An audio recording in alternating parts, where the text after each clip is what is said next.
guys, Toast again from Fishyaker. What's up? Here's another hack for you. Pick this up off of eBay. Although it says Amazon Prime all over the envelope, I promise you, I got it on eBay. This is for those guys out there running a trolling motor, whether you got it on your kayak or your boat. And it's a little cheaper than the name brand version. So guys, I picked this up off of eBay. Like I said, they still sent it in a Prime envelope, so I got it and I'm like, did my wife or my daughter order something? I don't know. But anyway, came in a Prime envelope. I got it off of eBay. Here's the listing for what's in this envelope. It actually shows Eliminator trolling motor prop nut for Minn Kota 35 to 70 pound models. But what is it? It's a trolling motor vibration dampener, eliminator, whatever you want to call it. Prop nut. Very similar to the name brand ones you'll see, but this one here is essentially a knockoff, but a very similar manufacturing process of it. The specifications down here below it. The one that I got, again, it mounts to a Minn Kota 35 to 70, so I'm going to put this job on a 55 pound thrust Minn Kota Endura, the one I'm actually using on my New Canoe Frontier 12 that you guys have seen. It's hand tightened on and off, easy to basically to put it on and take it off. A couple questions I have for it, and I'll show you that in a minute. It says on here, designed to lessen prop noise and vibration, stabilizes the prop by providing a larger contact point. It says it's got a heat sink, built-in cooling ports, reduce the operating temperature, and supposedly help your battery life and your trolling motor life. No tools needed to apply it. And it says made out of 6061 billet aluminum, which I believe it is after taking my first look at it, so obviously it won't rust.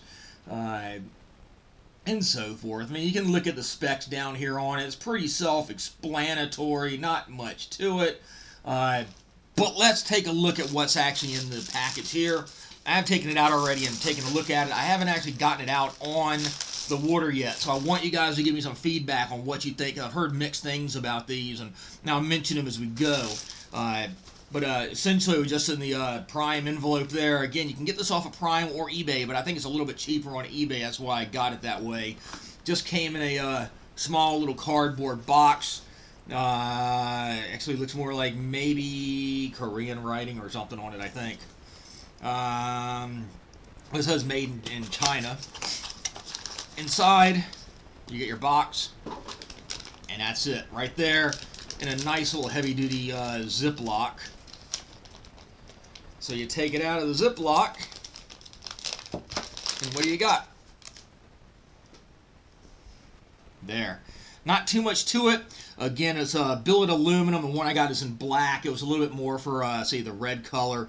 And again, you can get these for Minn Kotas, for different size Minn Kotas, different powers. You can get it from motor guys and so forth. Pretty standard, actually. And when you're taking a look at it, you'll see here it's got a point at the end, and it has 1, 2, 3, 4, 5, 6 ports on the outer side of it there to cool down your motor, I guess, is what they're marketing it as. It does have a rubberized gasket inside of it, and it has a roughened up edge too, so you can actually grip it and grab it. This essentially just replaces the nut on your trolling motor, and in that case there, you can just basically change your props as you want to really quickly without having to worry about getting a wrench out. So let's go ahead and pull out the motor, and I'll show you what we're looking at. So this is a 55 pound thrust Riptide saltwater grade Minn Kota trolling motor. It's actually got the Electric Kayak Company New Canoe EPS, which is Electric Propulsion Simplified EPS from New Canoe. They're basically rigging on this one here. Again, it's Electric Kayak Company. You guys have seen it before. I pulled it out before. I have already tightened up the nut here just to make it a little bit quicker and easier, but obviously it's kind of common sense, not much to it. So if you've never done this before, you never really try to experiment with your trolling motor. So just back off your stainless steel nut You got a washer in there. So without any need for tools, just take it barehanded and simply put it on and tighten it down. Simple. They say what you should do is tighten it all the way up, let it basically set, and then that gasket's going to expand a little bit. Then maybe check it, make sure it's not too tight or too loose, and make sure it's on there. There you go. Really simple, really easy. What I like about this is that I can change that prop in a snap of a finger. The thing I don't really like about it is that if you've ever looked that closely at your trolling motor, you've got that sacrificial pin inside, that retention pin that we've talked about before. If you break that pin, you've got this on that spindle, on that crankshaft basically inside there. How are you going to get it off? Because right now, if I want to get it off, I can just simply hold the prop, which has a connection with that spindle by having that sacrificial pin in it. I can just back it off. But if I don't have access to that, how do you get it off? So what some people would tell you to do is to simply turn the motor on the opposite direction and then hold the nut, and then it'll back out. So that'll work as long as you don't have this thing on too tight and you got enough torque in the motor. Say if you got a 30-pound thrust, that might not really work that well. But essentially, that's my biggest concern with it. People say that this dampens the motor, stops the vibration, helps it cool, helps it keep the runtime longer, be it your battery or the efficiency of your motor in general. I don't know. That's kind of debatable. Also depends on how you have the motor trimmed, how you have it attached, what type of prop you have, and so forth. But at least from my point of view, if you're going between props, it makes it really quick and really easy. So I definitely like that. Keep in mind if you have some of the aftermarket props. Again, I love the small town bassin prop. These things typically don't work with them because it's based upon that recess inside your prop where the nut goes. So keep that in mind. They only work typically on factory props.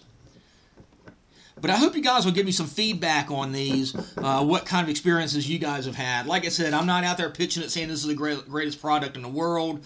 Not saying it works that great. I'm saying it for my purposes because I run in all sorts of different conditions, especially on the river. I'm changing my props out. I'm wearing them down on the rocks and everything.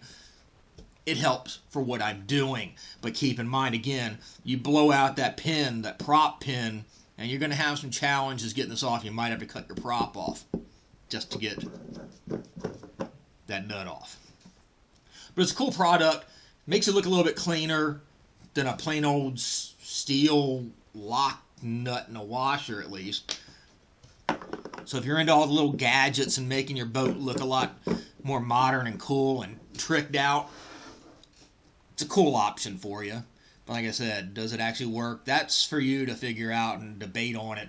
Like I said, post down below and let me know what you guys think, what kind of feedback you've gotten on these products. Let me know if they actually help, or they hurt, or they hinder, or you're like me and you just want it on there to make it really like a quick release nut for the prop.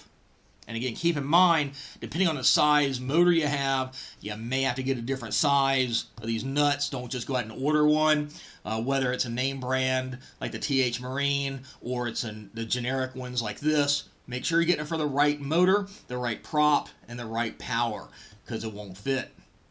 Right? And keep in mind, if you have an aftermarket prop, say again like the small town bassin or Kippewa or something like that, it's probably not going to fit it. Keep that in mind too. But if you're like me, you just want it to take it on and off, it works. But like I said, you break the pin, it might not. So, yeah, pros and cons. Like I said, let me know what you think, if you've used them, what your thoughts are on it, whether they suck or whatever. Like I said, I'm not giving a sales pitch for it. Just want to show you an option for you in case this might be something you could use. Alright guys, be sure to subscribe to the Fishyaker YouTube channel if you haven't already. Give us that thumbs up, share the video on all your social media outlets, and we'll catch you on the water. Fishyaker.com, the original kayak rigging video series.